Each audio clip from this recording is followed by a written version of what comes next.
क्योंकि भारतवर्ष मूल रूप से प्रकृति पूजक है। क्योंकि सृष्टि रचना में प्रकृति और पर्यावरण इसका इतना महत्व है कि बिना इसके कोई जीव जंतु, कोई प्राणी मात्र, यहां तक कि फसलें, कोई भी चीज पल्लवित नहीं हो सकती, प्रस्फुटित नहीं हो सकती और गतिमान नहीं हो सकती। और इसलिए भारतवर्ष प्रकृति पूजक है। हमको याद है अभी गोवर्धन पूजा गई है। भगवान श्री कृष्ण ने मथुरा वासियों को कहा था कि किसकी पूजा करते हो, तुमको तो सब कुछ देने वाला ये गोवर्धन पर्वत है। और गोवर्धन पर्वत प्रकृति का प्रतीक है। क्योंकि ब्रह्मा ने आकाश बनाया, आकाश से अग्नि का जन्म हुआ, अग्नि से जल का जन्म हुआ और जल से पृथ्वी का जन्म हुआ। और पृथ्वी यानी पूरी सृष्टि, पूरी वनस्पति, पूरी हरियाली, पर्वत, औषधियां, ये सारी की सारी चीजें होती है और जिसके बिना मनुष्य जीवित नहीं रह सकता। और इसलिए हमको मालूम है भगवान श्री कृष्ण ने इंद्र की पूजा के बजाय गोवर्धन की पूजा शुरू करवाई। इंद्र का अहंकार जागा और उसने इतनी वृष्टि, जल प्रलावन किया, वर्षा की कि मथुरा वासियों को और खासकर गाय और प्रकृति को बचाने के लिए गोवर्धन को उन्होंने अपनी अंगुली पर उठा लिया। एक ऐसा उदाहरण है जो भारतवर्ष की प्रकृति पूजा की ओर हमारा संकेत करता है। और मुझे बड़ी खुशी है कि भारत की प्रकृति के अनुकूल, यहाँ की प्रकृति पूजा के अनुकूल अपने प्रदेश के मुख्यमंत्री शिवराज सिंह जी, वो भी प्रकृति के बहुत भक्त हैं। उन्होंने रोजाना एक पौधा रोपने का प्रण लिया है। नर्मदा की सफाई, नर्मदा का उद्धार, उसके किनारों को ठीक रखना, ये सब जागरण के लिए कितना प्रयासरत है। और इसलिए मैं ये बातें सब इसलिए कह रहा हूं कि इसको अगर ध्यान में रखेंगे तो ये छठ महापर्व कितना महत्वपूर्ण है। मुझे एक बात और कहनी है कि इस पर्व के पीछे महिलाओं का त्याग बहुत बड़ा है। आप सोच सकते हैं कोई 72 घंटे उपवास कर सकता है, कोई निर्जला रह सकता है, और ये सब महिलाएं करती हैं। और महिलाओं की कामना क्या रहती है? महिलाओं की कामना ये रहती है कि मेरा परिवार सुखी हो, पति की उम्र बड़ी हो, संतान का संरक्षण हो, संतान आगे बढ़े। और इसके निमित्त स्वरूप वो भगवान सूर्य की उपासना करती हुई, सूर्य अस्त होते समय भी और सूर्य उदय होते समय भी।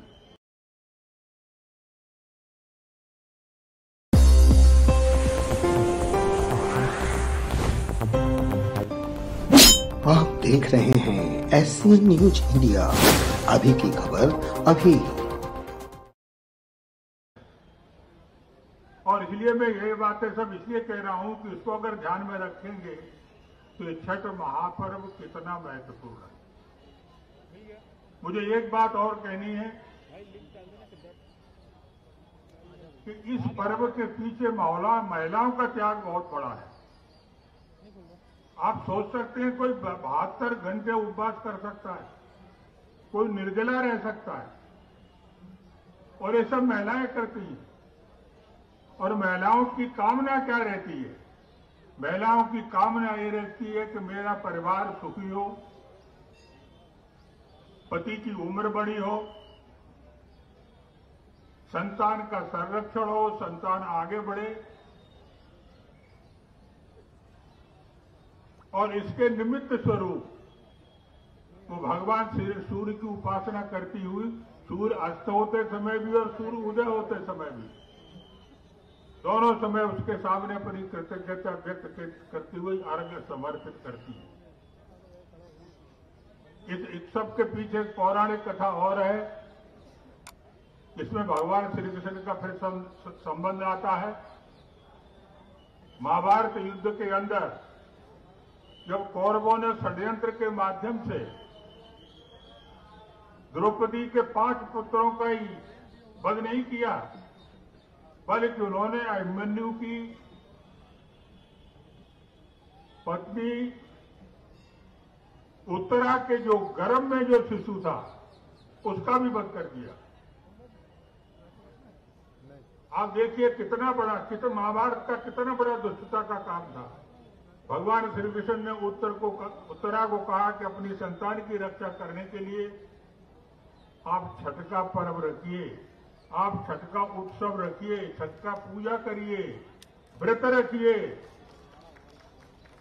उत्तरा ने वही किया और उसका परिणाम ये हुआ कि जो गर्भ में जो बच्चा जो वध हो गया था वो पुनर्जीवित हो गया। ये पौराणिक कथा भी इस छठ के महापर्व के पीछे है। आप सब इसको इस तरह मनाते हुए मैं अंत में यही कहना चाहता हूं कि महिला सशक्तिकरण कितना आवश्यक है। जिस परिवार के अंदर महिला सशक्त होगी, महिला जागरूक होगी, जिस देश के अंदर समाज के अंदर महिला सशक्त और जागरूक होगी, वो समाज तो उन्नत करेगा ही, पूरा का पूरा राष्ट्र भी सशक्त और समर्थ होगा। और इसलिए एक हिसाब से ये उत्सव महिलाओं के सशक्तिकरण के प्रति, महिलाओं के प्रति हमारा आदर जगे, श्रद्धा जगे, सम्मान जगे, इसका एक संकेत देने वाला भी है। मैं इस अवसर पर सभी भक्तजनों को जो यहाँ पर उपस्थित हैं, छठ पूजा के महापर्व की अपने अंतःकरण से बधाई देता हूँ, शुभकामनाएं देता हूँ और भोजपुरी एकता मंच समिति को भी धन्यवाद देना चाहता हूँ कि इस पर्व के माध्यम से समाज को एक नया संदेश देने का प्रयास को हर वर्ष करते हैं। बहुत बहुत धन्यवाद।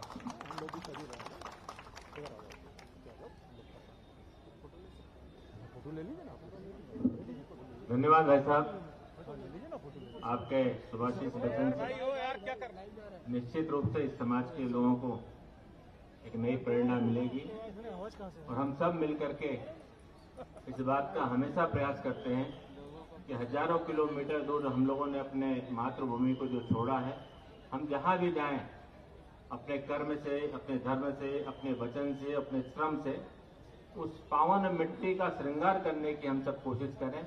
मध्य प्रदेश के यशस्वी मुख्यमंत्री आदरणीय शिवराज सिंह जी भाई साहब ने वैसे भी संकल्प लिया है और लोगों से कहते भी हैं कि हमको मध्य प्रदेश को स्वर्णिम मध्य प्रदेश बनाना है। हम सब उत्तर प्रदेश बिहार के लोगों का भी दायित्व बनता है कि माननीय मुख्यमंत्री जी ने जो मार्ग दिखाया है उस मार्ग पर चलते हुए उस स्वर्णिम मध्य प्रदेश में अपना भी अमूल्य योगदान देना है।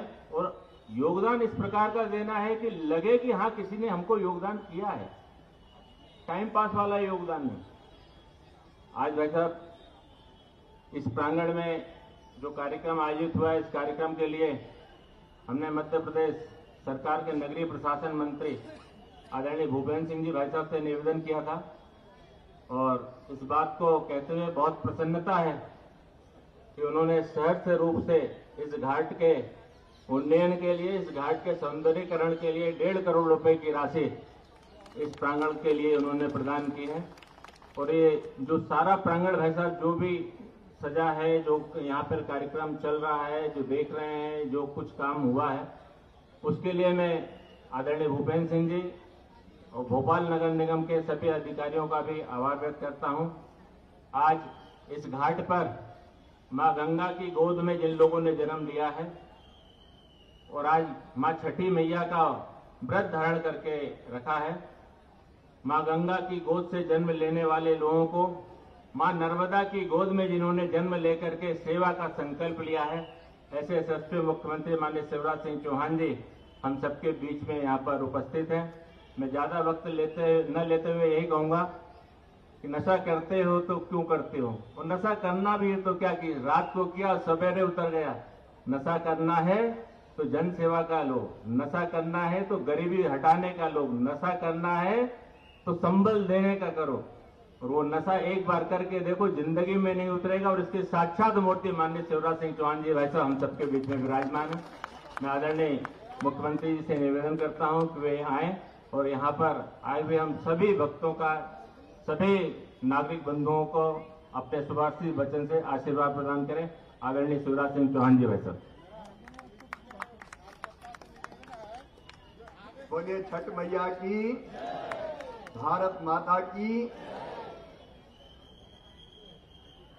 छठ पूजा महापर्व के अवसर पर पधारे हुए पूर्व राज्यपाल, वरिष्ठ नेता, हमारे मार्गदर्शक आदरणीय कप्तान सिंह जी भाई साहब, पूर्व जिलाध्यक्ष, पूर्व विधायक और भोपाल के वरिष्ठ नेता आदरणीय सुरेंद्र नाथ सिंह जी, भाई राहुल कोठारी जी,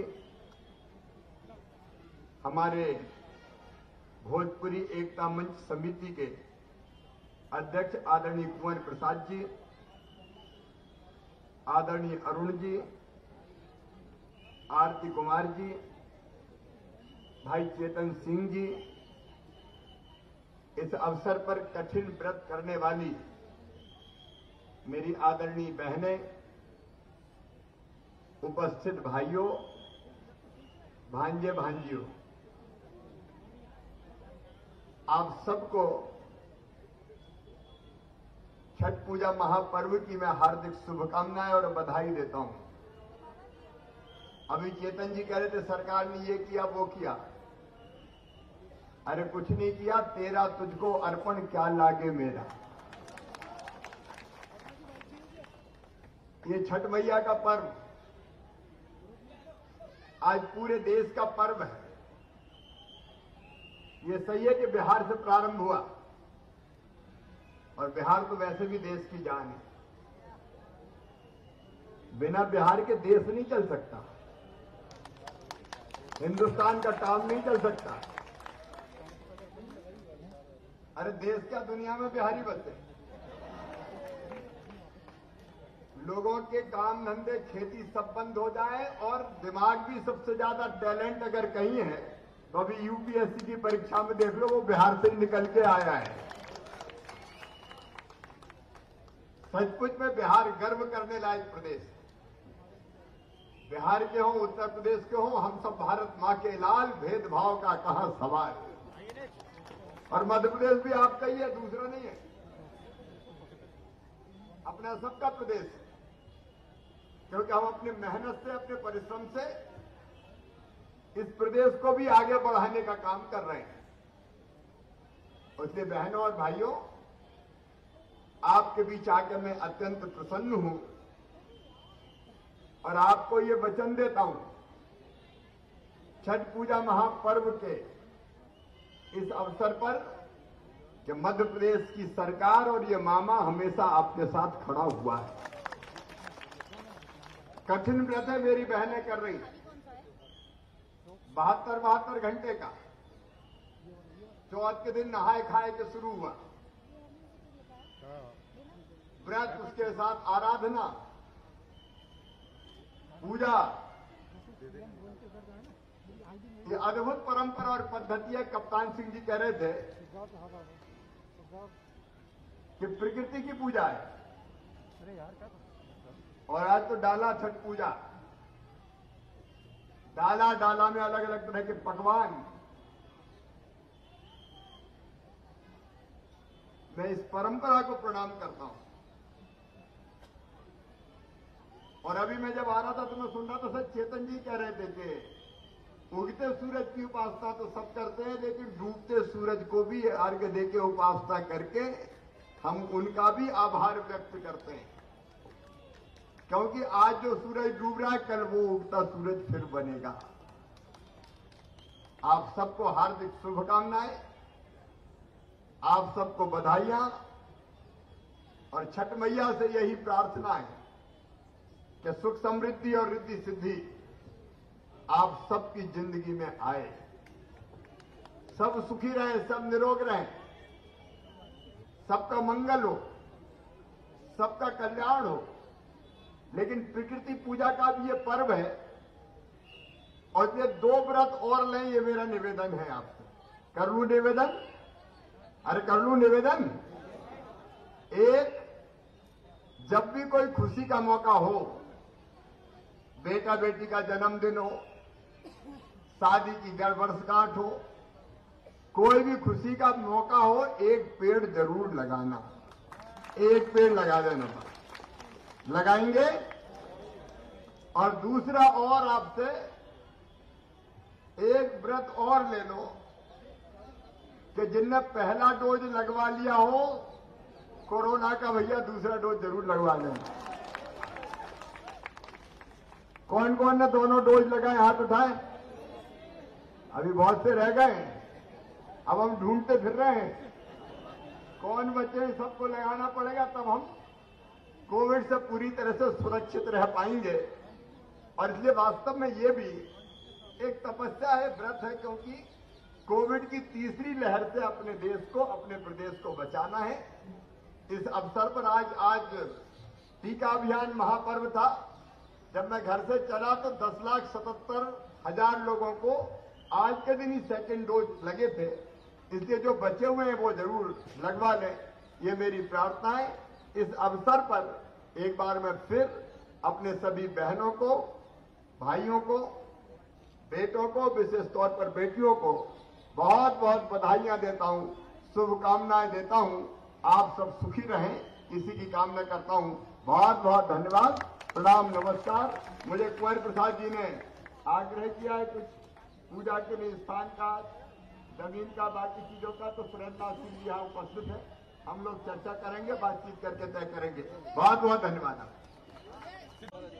सर लोन मिला सर, मैं आप लोगों को जितना आप बिल्कुल नहीं सीएम हाउस पे पूरा गोल डाल दो, ये देखो तो उनको भी डाल दो ना। ये देखिए सही। अरे अरे क्या कर रहा है यार, ये भी तो खड़ा आईडी लगाने भाई, मन से भैया। नहीं हनीफ से तो ठीक है, हनीफ के खिलाफ कोई नहीं कह सकता। लगे तो आइए, कितनी बात कर रहा है तुम पर तो